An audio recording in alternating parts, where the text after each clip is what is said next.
सेरेमनीका सभाध्यक्षज्यू, प्रमुख अतिथि बागमती प्रदेशका मान्यज्यू, व्यासमा आसीन सम्पूर्ण मेरा सहकर्मी साथीहरू र आज ग्रेजुएट हुने सम्पूर्ण दिदी बहिनी भाउजूहरूमा हार्दिक न्यानो नमस्कार व्यक्त गर्न चाहन्छु।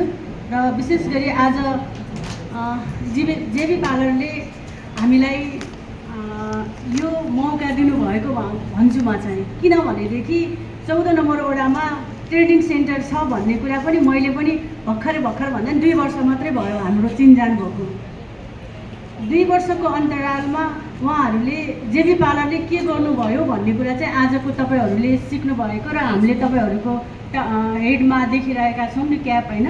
त्यो क्याप लगाउनु भएको छ र त्यो लगाएको क्यापले चाहिँ हाम्रो महिला दिदीबहिनीहरूको सिपलाई उजागरण गरेर चाहिँ तपाईँहरू चाहिँ त्यो सिपमा चाहिँ टिप्नु होला र बिक्नु होला र समाजलाई पनि देखाउनु होला भन्ने कुरा चाहिँ मैले राख्न चाहन्छु। र विशेष गरी मैले जेबी पालर भनेको चाहिँ एउटा उद्यम मात्र नभइकन उहाँले चाहिँ स्वावलम्बी, होइन, अघि धेरै बोलिसक्नु भएको छ, समयलाई पनि हामीले मध्यनजर राख्नुपर्ने भएको हुनाले चाहिँ जेबी पालर 14 नम्बर वडामा छ।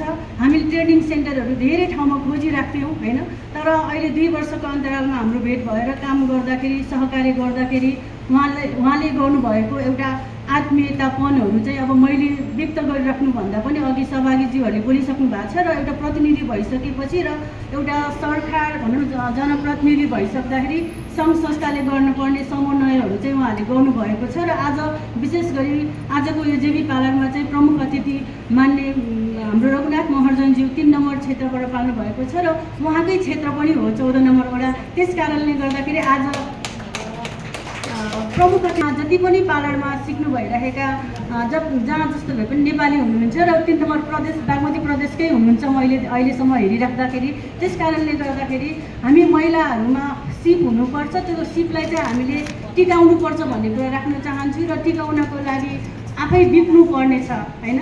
तपाईँलाई टिकाउनको लागि आफै बिक्नु पर्ने छ र त्यो बिकाउनको लागि तपाईँहरूको साथ छौँ भन्ने कुरा चाहिँ मैले राख्न चाहन्छु। र विशेष गरी जेबी पालरले हाम्रो वडामा भइराख्नु भएको छ र यो 2 वर्ष मात्रै नभइकन सयौँ वर्ष चाहिँ हाम्रो के अरे महिला दिदीबहिनीहरूलाई चाहिँ ट्रेनिङ दिनु होला, अझै उद्यमी बनाइदिनु होला भन्ने कुरा राख्न चाहन्छु। र अगाडि बढ्नेछौँ भन्ने कुरा राख्दै विशेष गरी आजको समयलाई चाहिँ ध्यान दिएर समय दिएर कति के अरे हाम्रो स्टुडेन्टहरूले मैले अनुगमन गर्ने क्रममा देखेको थिएँ कि कति आतिनुहुन्थ्यो, 2 घन्टा 3 घन्टा उहाँहरू आइराख्नुहुन्थ्यो र कहिले पनि मिस गर्नुभएको थिएन। र अघि सुन्दर ढोकाबाट पनि म्यामले भन्नुभयो, मैले त्यो 2टा नानीहरूलाई पनि मैले हेरिरहेको हुन्थेँ, उहाँहरूलाई अस्वस्थ भए पनि उहाँहरूले समय दिएर म्यामले केयर गरेको मैले जस अनुगमन गर्ने क्रममा त्यहाँ हेर्ने क्रममा चाहिँ देखिरहेको थिएँ। र 2टा नानीहरूले बोल्नुहुन्थ्यो कति महिना भइसक्यो हामीले सिकेको, घर जानु पाएको छैन पनि भन्नुहुन्थ्यो, होइन?